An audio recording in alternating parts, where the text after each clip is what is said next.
Assalamualaikum warahmatullahi wabarakatuh. Balik lagi bersama saya Rizky Novali. Oke, bagaimana kabar kalian semua hari ini? Mudah-mudahan tetap sehat, tetap kuat dan semangat dalam menjalani aktivitas, terutama dalam mengikuti pembelajaran jarak jauh untuk pembelajaran masa 2021 sampai 2022 nanti. Ya, mudah-mudahan secepatnya kita bisa bertatap muka di dalam kelas dalam suasana yang hikmat dan juga menyenangkan. Nah, tapi dalam pertemuan online kali ini pun kita semua harus dalam keadaan senang dan juga bahagia. Oke? Untuk pertemuan kali ini, di pertemuan kedua saya akan menyampaikan materi untuk kelas 12, yaitu perjuangan bangsa Indonesia dalam menghadapi ancaman disintegrasi bangsa. Oke, seperti yang kalian tahu, ancaman-ancaman disintegrasi bangsa itu ada beberapa macam.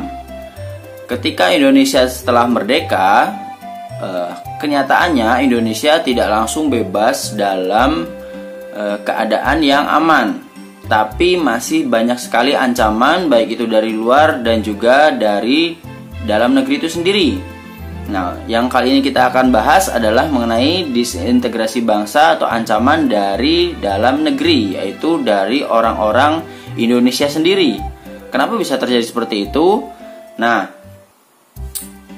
ancaman disintegrasi bangsa ini dibagi ke dalam 3 alasan atau 3 pokok utama yang menyebabkan terjadinya konflik disintegrasi bangsa. Oke, supaya kalian mudah menghafalnya, itu dibagi menjadi 3. Yang pertama, ada masalah ideologi.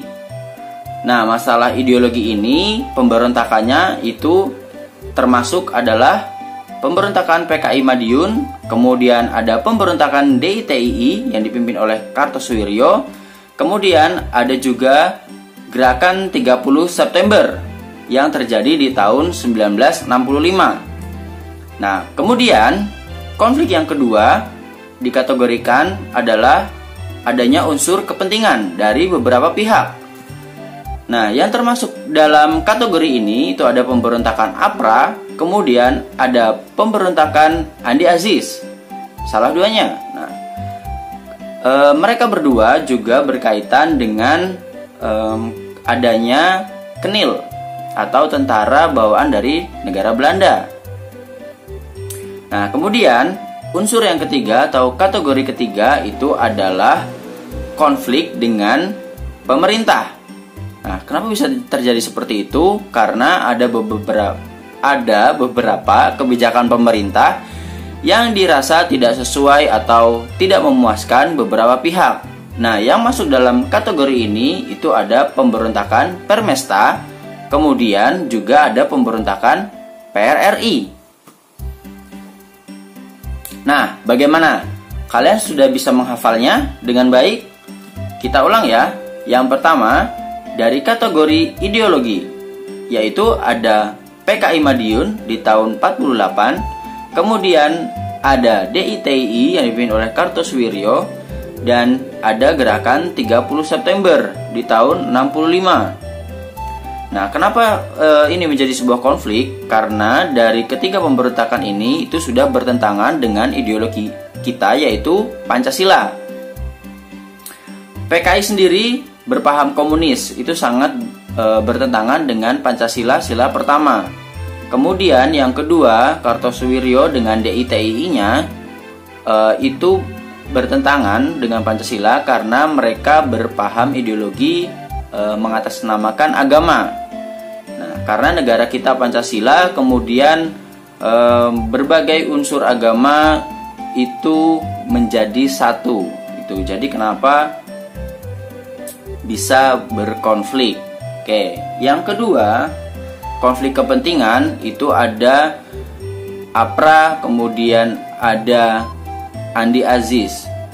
Mereka itu berkaitan dengan KNIL, yaitu tentara bentukan dari pemerintahan Belanda yang tidak senang dengan kedatangan tentara-tentara Republik Indonesia ke dalam wilayah yang mereka kuasai. Nah, secara singkat seperti itu.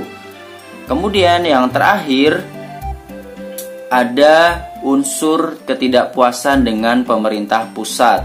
Yang pertama ada Permesta, yang kemudian yang kedua ada PRRI. Nah, dari keduanya ini mereka sangat menekankan ketidakpuasan dengan pemerintahan pusat karena tidak meratanya pembangunan dan perkembangan untuk daerah-daerah terpencil atau daerah-daerah di luar Jawa khususnya. Nah, seperti itu.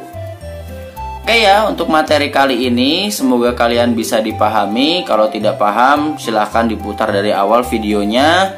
Mudah-mudahan bisa membantu sedikit bagaimana materi ini akan disampaikan di pertemuan-pertemuan selanjutnya. Nanti di pertemuan selanjutnya saya akan menyampaikan lebih detail dari masing-masing peristiwa pemberontakan yang terjadi pasca kemerdekaan. Oke, begitu ya. Oke, segitu aja dulu untuk materi kali ini. Mudah-mudahan kalian bisa memahaminya.